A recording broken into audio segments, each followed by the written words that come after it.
When a house is being rebuilt, the dust does not ask who will breathe it. But when the dust rises in Africa's largest market, everyone must pay attention. My people, this is Arise News, and today we are breaking down the massive demolition exercise currently underway at Onitsha Main Market in Anambra State, a move ordered by Governor Chukwuma Soludo that has sparked legal controversy, trader heartbreak, and a heated debate about development versus due process.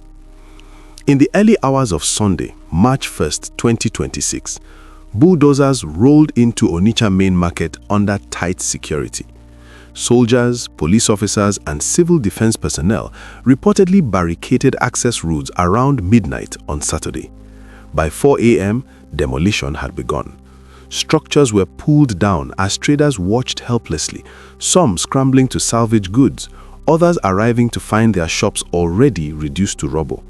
The scale is staggering. Reports indicate that over 10,000 shops have been marked for demolition, making this one of the largest urban clearance operations ever seen in southeast Nigeria. Let's understand the scope. The government says the targeted structures were built on drainages, parking spaces, and areas outside the original master plan of the market. Portions along Johnson Street and sections of the Gwongworo structure are among the first casualties. According to the state government, this is not random destruction. It is part of a broader urban renewal strategy aimed at remodeling Onitsha Main Market to what Governor Soludo describes as Taiwan standards. The governor insists this is a hard but necessary decision, one intended to restore order, sanitation, accessibility, and the original design of the market. But here is where the controversy deepens. Just days before the demolition began, on February 25, 2026, Justice J.I. Nweze of the Anambra State High Court reportedly issued a restraining order. The order directed all parties to maintain the status quo pending a substantive hearing scheduled for March 16, 2026. In simple terms, that means no action should have been taken until the court had fully heard the matter. Yet, demolition went ahead. This has triggered serious legal and public debate. Did the government defy a valid court injunction? Was the order properly served? Was there a legal technicality? These are questions that now hang heavily over the operation. Because in a democracy, development must work hand in hand with due process. When executive action appears to override judicial restraint, the foundation of the rule of law begins to shake. Now let's talk about the human impact. Onitsha Main Market is not just a trading hub, it is a lifeline for thousands of families across Anambra State and beyond. It is historically known as one of Africa's largest markets, a commercial engine that fuels livelihoods not just in the southeast but across Nigeria. Traders affected by the demolition have expressed heartbreak and anger. Some say they were not given adequate time or alternatives. Others report losing goods because they could not evacuate before the bulldozers arrived. For many small-scale traders, a shop is not just a building. It is capital, inventory, and daily survival. One trader reportedly arriving in the morning only to find his entire structure flattened, goods buried under concrete and iron rods. Another lamented that years of savings and loans taken to secure shop space vanished overnight.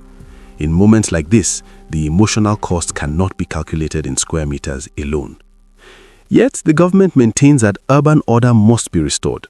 Officials argue that illegal extensions have blocked drainages, worsened flooding, and created chaos in what should be organized commercial zones. They say fire hazards, sanitation problems, and traffic gridlock have become unmanageable because traders expanded beyond approved limits. From the administration's perspective, this is about safety, modernization, and long-term economic sustainability. Governor Soludo has repeatedly emphasized his vision of transforming Anambra into a modern, livable, and investment-friendly state. In his words, the demolition is hard but necessary. He paints a picture of a restructured market that meets global standards, attracts investors, and positions Onitsha competitively in the international trading space.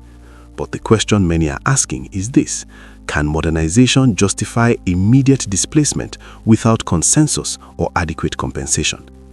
Midway through this story, a proverb speaks clearly: the goat that is tied where grass is scarce will eat the rope. When traders feel unheard or cornered, tension rises. The United Igbo Elders Council and other stakeholders have appealed to the governor for mercy and reconsideration. They suggest building extension markets or phased redevelopment rather than wholesale demolition. Their argument is simple: progress should not trample people. This is where the issue becomes larger than Anambra. Across Nigeria, urban renewal projects often ignite similar tensions. Governments seek to clean up cities, enforce master plans, and eliminate illegal structures. But the implementation frequently clashes with livelihoods, especially in informal economies where documentation and planning controls are historically weak. The lesson from past experiences is clear. Redevelopment without structured resettlement can deepen poverty instead of reducing chaos. Another layer to this story is the heavy security presence. The deployment of military personnel, police, and civil defense officers to cordon off the area signals the government anticipated resistance. It also underscores how emotionally charged the situation has become. When bulldozers operate under armed guard at 4 a.m., it suggests urgency and possibly fear of confrontation. For traders, the timing raised eyebrows. Why begin before dawn? Why proceed days before a scheduled court hearing? These are questions fueling online discussions and street conversations. Supporters of the government argue that early morning operations prevent violence and allow smooth execution. Critics interpret it differently, as a strategic move to preempt organized resistance. The legal dimension cannot be ignored. If indeed a restraining order was validly issued and properly served, proceeding with demolition could amount to contempt of court. That would open another chapter in this unfolding drama. On the other hand, if procedural flaws exist in the injunction, the government may argue it acted within its authority. Ultimately, the March 16th hearing could become a critical turning point. Beyond legality and politics lies economics. Onitsha Main Market is not just a local marketplace, it is a regional commercial nerve center. Disruptions of this magnitude ripple outward. Suppliers, transporters, wholesalers, and even customers in distant states feel the impact. If thousands of traders are displaced simultaneously, the shock can affect prices, supply chains, and employment levels. However, urban planning experts will point out that ignoring master plans has long-term costs too. Blocked drainages contribute to flooding. Overcrowded spaces increase fire risks. Unregulated construction complicates emergency access. From a policy perspective, enforcing planning rules eventually becomes unavoidable. The dilemma is not whether reform is needed, but how it is carried out. So, here is the sharp question for you watching. Should development move at the speed of bulldozers or at the pace of consultation and court processes? Because in governance, method matters as much as intention. As we close, let's summarize the key facts. Over 10,000 shops have been marked for demolition at Onitsha Main Market. The operation began in the early hours of March 1, 2026, under heavy security. A High Court restraining order dated February 25th reportedly directed maintenance of the status quo until a March 16 hearing. Traders claim losses and insufficient alternatives. Governor Soludo insists the move is necessary to restore the market to global standards.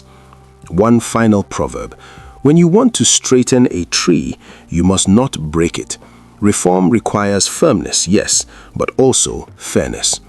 As this story develops, Nigerians will watch closely to see whether modernization and justice can coexist in Anambra State.